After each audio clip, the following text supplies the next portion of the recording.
Et bien que l'Évangile était une puissance au temps de l'apôtre Paul, il est encore aujourd'hui pour nous une puissance de salut pour les pécheurs. Hein? Un pécheur, qu'est-ce qu'un pécheur? On peut se poser la question. Ce sont ceux qui continuent de refuser l'invitation de Dieu à venir à Jésus pour avoir la vie. Ce sont eux qu'on appelle les pécheurs.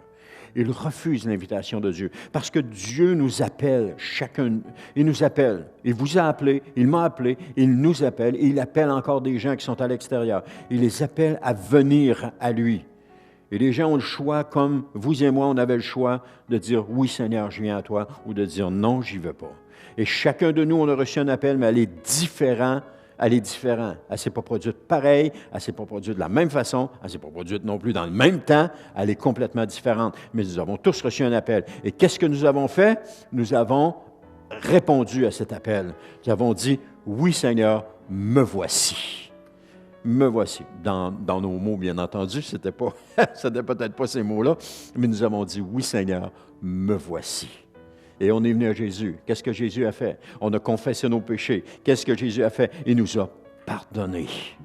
Il nous a pardonnés. Puis à partir du moment où il nous a pardonnés, nous sommes entrés dans la famille de Dieu. Nous sommes devenus des enfants de Dieu. Nous avons été adoptés par le Père. Adoptés au même titre qu'un enfant de la famille. Lorsqu'on adopte un enfant, il fait partie de la famille. Dieu nous a adoptés, on fait partie de la famille. Il y a plusieurs passages qui nous parlent de cela, qui nous démontrent cela. Et aujourd'hui, on fait partie de la famille de Dieu. Nous sommes les enfants de Dieu. Amen. Notre Père, c'est Dieu. Notre Père éternel, c'est Dieu. Notre Papa, c'est Dieu.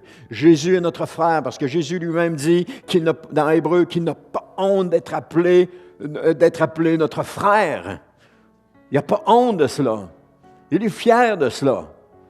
Parce que nous avons la même chose que Jésus, nous obéissons au Père, comme Jésus a fait. Nous obéissons au Père. Et il n'y a pas honte de cela.